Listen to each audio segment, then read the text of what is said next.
Hello friends, how are you? Thanks for tuning in. It's Ryan of Endless Journey doing another video here today. Today we're talking about past lives, exploration of past lives. I know it's a very taboo subject. Who knows who's tuning into this? I don't know. I don't know who watches these videos. At this time I don't have a lot of viewers, so sometimes I just like to pretend I'm talking to myself here. So anyways, it's New Year's Eve 2018 and I just had a little time before I'm gonna go out and do something, and I've wanted to make this video now for quite a long time, but I was reluctant because I was afraid to put it, and given a lot of thought, and I'm just at the point now where I just want to get it off my chest. So the point of me telling these videos obviously is how you would benefit from it. Is maybe you are curious about past lives and wondered what somebody else's experience is like. So I had kind of an interesting experience that I'll always remember. I've thought about for years. And this video could be so long. This could be maybe a 2-hour video. I'm not going to worry about the time. I might break it into bits. But we'll see what I talk about, what I forget. Who knows? I just got to make a video. So the story begins like 20 years ago. I was in my early 20s. I was living just north of Toronto, an hour, going to college, and I started reading spiritual type books for a few years into that, and one of the things that always came up was past lives, and I was just always curious about that. So I had met a psychic in town. That's a whole nother video. And some people that I knew around town said she was the real deal and she was really good at what she did. So, and I just want to say that's not true of all psychics. Obviously there are just all kinds of people in this world, but anyways, I wanted to give that a shot, and like I say, that's another video. But I had done that, and then I had heard through that experience of a man who did past lives and was pretty respected for doing that in that same community. I don't think I need to say his name. His initials were KC. Maybe somebody will know who I'm talking about. And they were sort of in a group of people with common interests, we'll say. And anyways, one thing led to another. I got the guy's number. This is back before cell phones. I called his house. I made an appointment, and I went over there one day I think it was on the weekend, and it was daylight, and it was very ordinary. The man looked very ordinary. He had an ordinary house, and I went over to his house and knocked on the door. We went down his basement, and he just had kind of a living room with a couch, nothing particularly memorable, and yeah, he said he was going to, I just lay on the couch, and he was pretty adamant about stating that what we were doing is not hypnosis. It was just like a relaxation technique. I'm going to try, could be such a long story. I'm going to try to speak very quickly. I laid down on my back, and I was pretty comfortable. I felt comfortable, and we did just sort of like, the lights were dimmed, and then I just we went through like a relaxation of the body sort of technique. I was breathing deeply and just let go of your going down through all your different body parts and just kind of coming away from your body, just relaxing.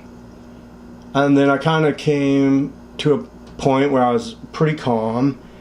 And so from here it went into like a visualization, and So I was asked to think of a place where I felt very calm and safe and at peace and whatever. So I can still remember the place. It's a place, a sneaky little place in the pine trees on the shore of the lake near where I used to grow up. And I would just go out there if I needed a time. I don't know why I went there, but it was just a really peaceful place. So in my mind, I imagined going there, and from there the visualization went, there's a door just appeared in the middle of the woods. So I want you to open the door and go inside the doorway. So I went inside the doorway, and then I was to visualize in a really old, I went down a set of stairs. I think that was a metaphor. Going down the stairs, and I came into a big open room. It was all stone. It was very archetypal. And there was like a water feature in the center. And it just generally had the feeling of being incredibly old. So I went to the left, and there was a door. And inside of that, I was to enter a hallway. Okay, so I just want to say at this point, I don't know how much time has gone by to where I've gotten this point, but like, I'm totally just in this little dream. Like, I'm not feeling my body at all. I'm just really in this sort of kind of dreamy state. I don't have the language for this. And so I'm looking now down a hallway, facing the same direction as when I came down the stairs. And there was a series of doors there, which I would realize each door was a life, okay, that I lived. Side note, I have done the past lives 3 times. This is my first one. I'm just going to try to tell this story today. And I was told to open one of the doors. So I opened, there was, I believe, 2 on the left, 2 on the right. And then I just had this feeling, I don't know how I knew, or I don't know how I came, to be honest, I don't know how I came to this conclusion. But each door corresponded with the amount of time. So I can't remember the years. I felt like at that time I could say each year, but it was everything from like, say, the 1800s to like the 1600s, years in between. And so the most recent life was closest to me, and the oldest most far away. So anyways, I haven't rehearsed this. I'm digging through my memory. I go in the first door. Okay, I go in the first door, and I look around, and I'm on a hillside, and I can see a great view. It's green, the grass is green. I look behind me, there's like a pagoda, as I know in Japan, but I'm not sure it was Japan. It may have been Japan. It was definitely in Asia somewhere, based on the look of the buildings and the landscape. And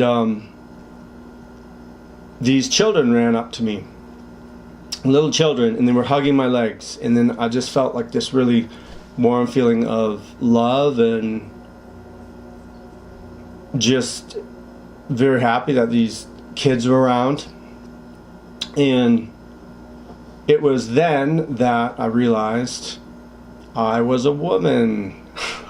Apparently this is very controversial.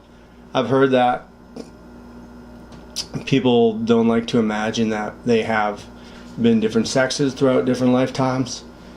I'm neutral, whatever. I'm just having an experience here.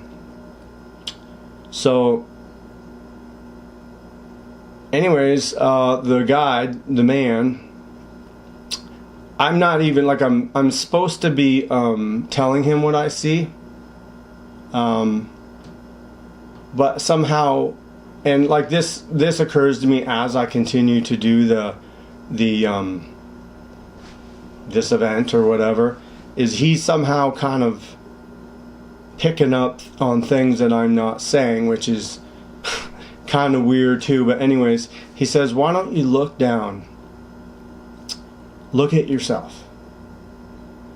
And so I look down and I'm wearing like really light colored, plain, kind of like hemp looking clothes, really simple to make type clothes that would have kind of made sense in that time frame.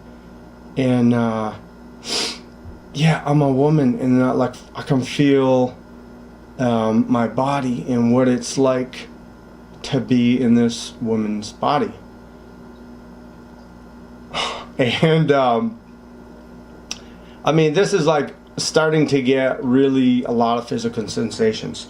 The wind's blowing. I can feel the wind blowing. I have long black hair. I can feel my hair.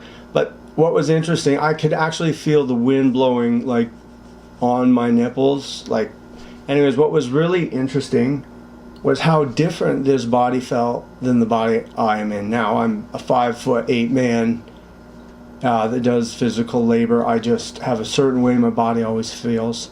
And this particular body felt so different, so light and nimble, just a completely different feeling. And so this kind of dreamy thing I'm having is like so lifelike. Like the colors are vivid. I'm feeling the wind. I'm feeling being in this body.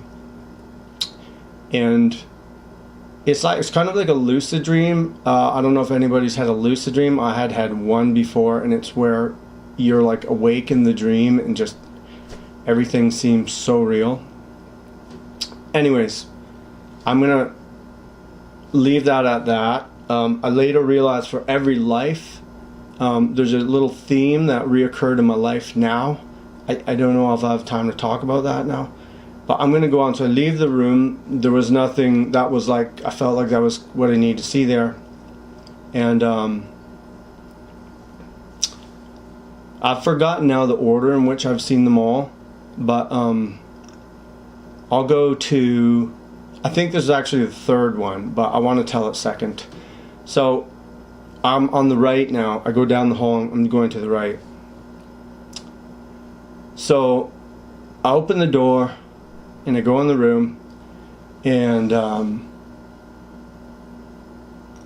there's like cobblestones, like stone pathways, like in like brick, like cobblestone. I don't know the words. And there's windmills, and it's really flat, and like flowers and green. And I'm guessing it reminds me of like the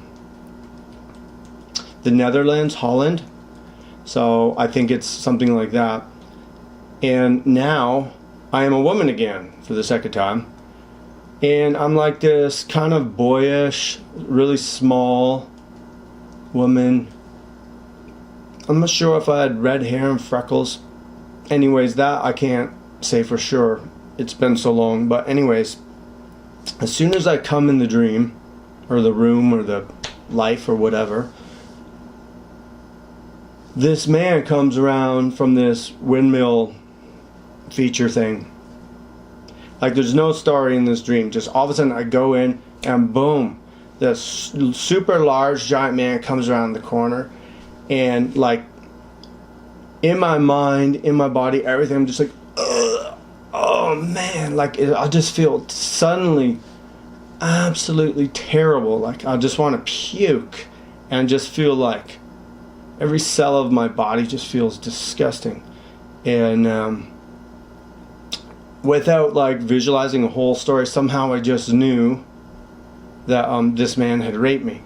And so the God, KC, is like, what's going on? Tell me how you're feeling. Like, let me know what's happening here. And basically the feeling I was having was so strong that like I couldn't even handle it. I couldn't handle it. It was so overwhelming that I just couldn't even be in there. It was too much for me. So I'm like, I had to leave. I had to get out of that life. And I think he was kind of frustrated, wanted to know more, but I couldn't bear it. I couldn't bear it. So again, I have another story for that, how this relates in this life, because in my second and third time I went for the past lives, I revisit that and got more into that. So in the third life, okay, the third life was very interesting. So I am, I'm in the Sierra Nevada mountain range. I don't have any idea how I know these things. And it's like just a ridge that runs along, I don't know. I don't know American geography very well, but I would think it would go from like anywhere from Arizona to Wyoming. I don't know. I'd have to Google that for sure. But anyways, it's an area where there's flat top mountains. When I say flat top mountains, maybe I mean buttes. I'm not sure the proper terminology, but basically it's kind of like red rock desert with flat tops, and I'm with a group of people on the top. We're having a meeting on the top on this like mesa. And I'm gonna say mesa because I know that Spanish for table. I think that's what it means anyways. And so I'm a native man. I'm an old native man. I have long hair. I'm older, and I don't know what band we are. I'm not sure. I later looked into it, never really came to a conclusion. But the significant color was turquoise for us. That color had some sort of significance. So we're doing some sort of ceremony or something, some sort of a meeting, and so we were like a group. We were like a nomadic group. I believe we had like a home village somewhere, but we would often leave to do whatever our vocation was. And at this time, for this culture, someone who was like a healer or like a medicine person was quite often also an artist or a musician or something. For some reason, the healers and the creators were like the same profession or occupation or whatever. So there was like men and women and slightly different specialties or whatever. And to be honest, I don't even know what mine was, other than I knew that's what we were. So what else would I say about that? Well, I can only say in the first visit that the dream ended in me getting bit on the heel by a rattlesnake, and this was how I died. So anyways, that was a dream, and a lot of stories came off of that one as well. Maybe I'll talk about it later. So the fourth at the very end of the hallway, I have no idea how much time has gone by. I'm like reducing the story and the experience and everything. I have no sense of time. My body's laying on the couch. I'm just in the dream. Everything is so real.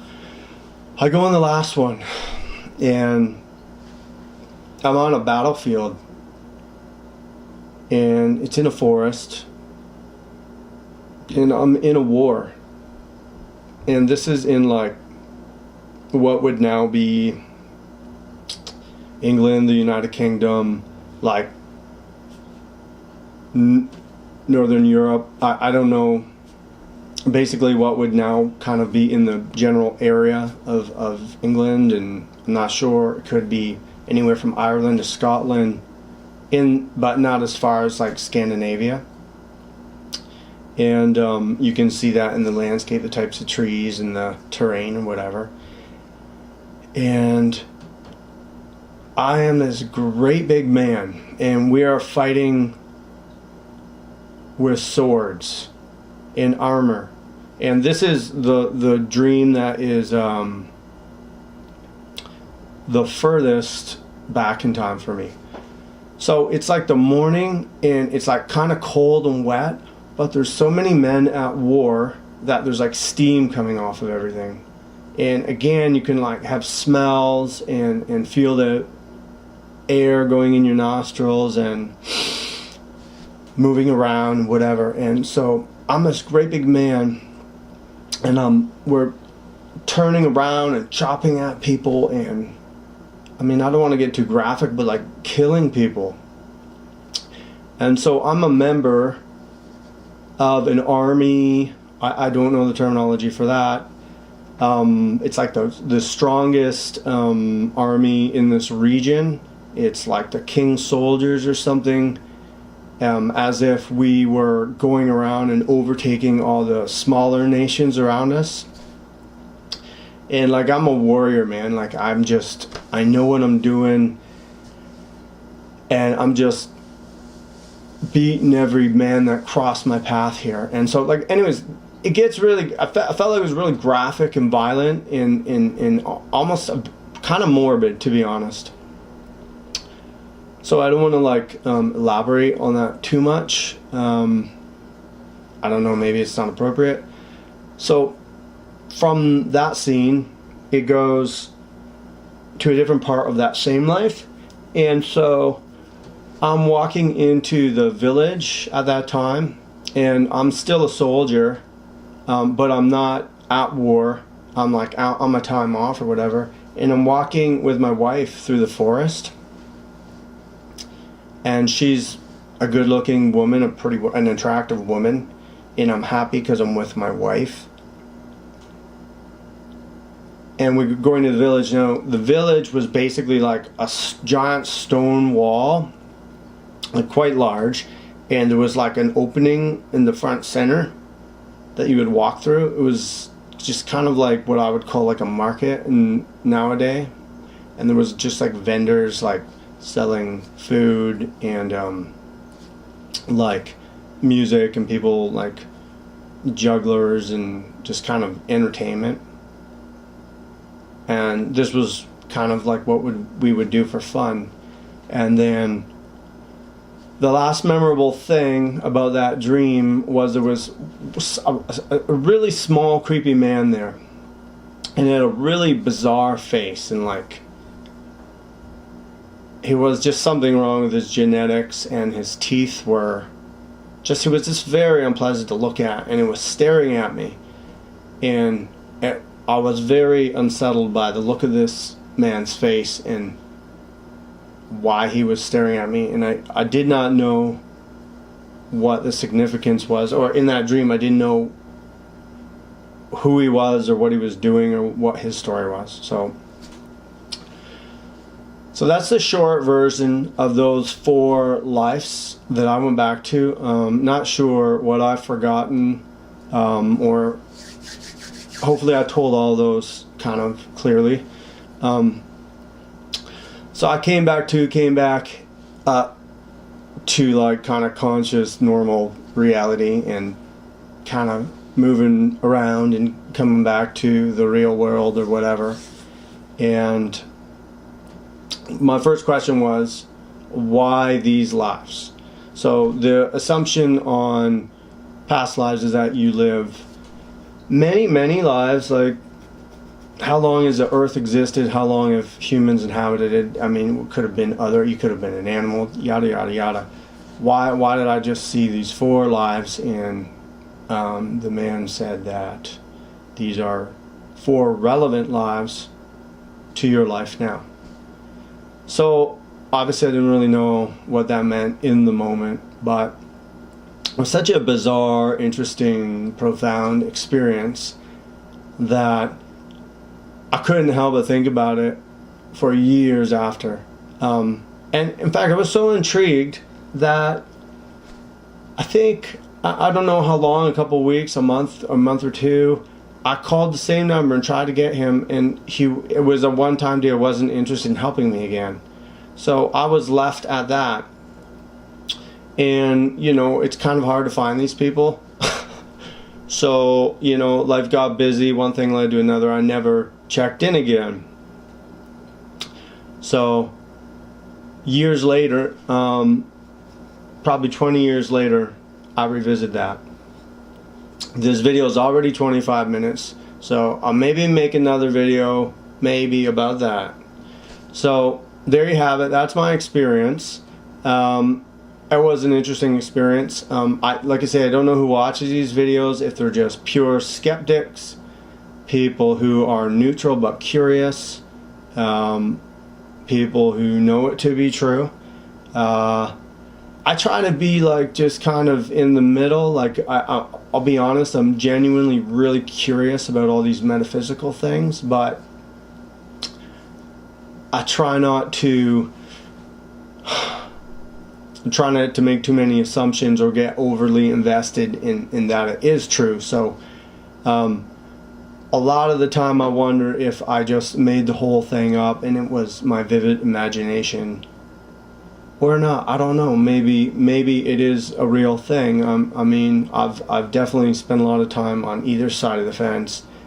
It's kind of hard to be conclusive. I personally, I'll be honest with you, I'm leaning a little bit towards this was real. This is something. It was just too interesting when I look at the events in my life and sort of the themes that unfold that really don't seem to. I don't know why I have these themes reoccur based on the family I was born into and my personality. I don't know why they're there. Maybe this is a reason.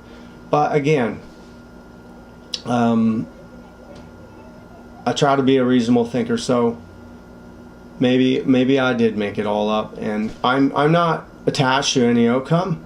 If I could have like definitive proof that I did make it up, fair enough. I'm not attached to whatever.